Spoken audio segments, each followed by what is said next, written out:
আসসালামাইকুম বন্ধুরা, কেমন আছেন সবাই? নিশ্চয়ই ভালো আছেন। তো আজকে আমি দেখাবো কিভাবে আপনি কাইনমাস্টারে নতুন একটি ফন্ট অ্যাড করবেন। কারণ এখন নতুন যে অ্যাপ্লিকেশনটি আপডেট দেওয়া হয়েছে, এটার মধ্যে নতুন একটি ফিচার্স অ্যাড করা দেওয়া হয়েছে। শুধুমাত্র কাইনমাস্টার দিয়েই আপনি যে কোনো ফন্ট অ্যাড করতে পারবেন, কোনো সফটওয়্যার লাগবে না। আপনার যেমন আগে এপিকে এডিটর দিয়ে আপনার এটার মধ্যে অনেক কাজ করতে হয়েছে, তারপরে আপনার একটি ফন্ট অ্যাড করতে হয়েছে, হ্যাঁ এরকম। কিন্তু এখন এই নতুন আপডেটের মধ্যে আপনার এই ফিচারটি আপনার অ্যাড করে দেওয়া হয়েছে, যেটা কিনা আপনার এটি ফন্টটি চেঞ্জ করতে পারবেন, যে কোনো ফন্ট আপনি অ্যাড করে নিতে পারবেন। তো আপনার ডাউনলোড করা ফন্ট, তো আমি এটি দেখানোর জন্য আমি কাইনমাস্টার সফটওয়্যারটি ওপেন করব। সফটওয়্যারটি ওপেন করার পর তো আমি এখান থেকে প্রজেক্ট ফাইল ক্রিয়েট করব। তো আমি এখান থেকে নিউ প্রজেক্টে ক্লিক করে আপনার এখানে যেভাবে আছে নামটা দিতে চাইলে আপনি দিয়ে নিতে পারেন। তো আমি ক্রিয়েটে ক্লিক করব। এখানে ক্রিয়েটে ক্লিক করার পর আপনি এখান থেকে আমি একটি ব্যাকগ্রাউন্ড দিয়ে নেব। তো এখান থেকে আপনি ফন্ট অ্যাড করতে হলে আপনাকে একটি টেক্সট লিখতে হবে। তারপর এখান থেকে আমি লেখাটার উপরে লেখাটি সিলেক্ট রেখে তারপর এখান থেকে ফন্ট এই অপশনটিতে ক্লিক করব।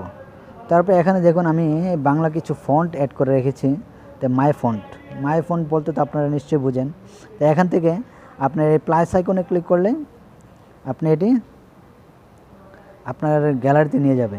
তো এখান থেকে যদি আপনার ফন্টটি শো না করে, তখন আপনি উপরে 3 লাইন যেই অপশনটি রয়েছে সেটা ক্লিক করলে তারপর এখান থেকে আপনার সেই ফোল্ডারটি সিলেক্ট করে নিতে হবে। তো আমি এখান থেকে এই সিলেক্ট ফাইল এখানে ক্লিক করলাম।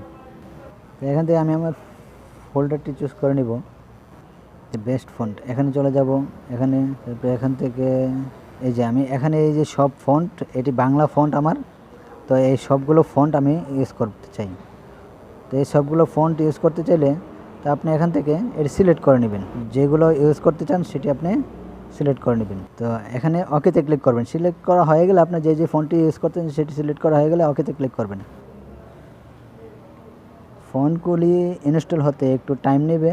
আপনার নেওয়ার পর এখানে আপনার এটি ইনস্টল হয়ে গেলে তারপর এখান থেকে ওকেতে ক্লিক করবেন। তারপর দেখুন আমি এখানে যে ফন্টগুলো নিয়ে এনেছিলাম এখান থেকে সবগুলোই সেভ করলাম।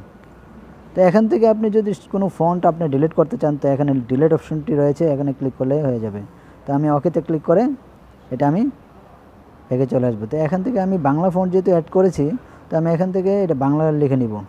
তো আমি এখানে এডিটে ক্লিক করব। তারপর এখান থেকে আমি বাংলা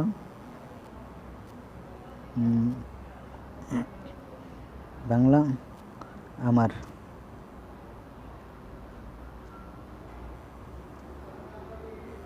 লেখাটি লিখব। এখান থেকে আমি যে কোনো ফন্টে চলে যাব। তারপর এখান থেকে আমি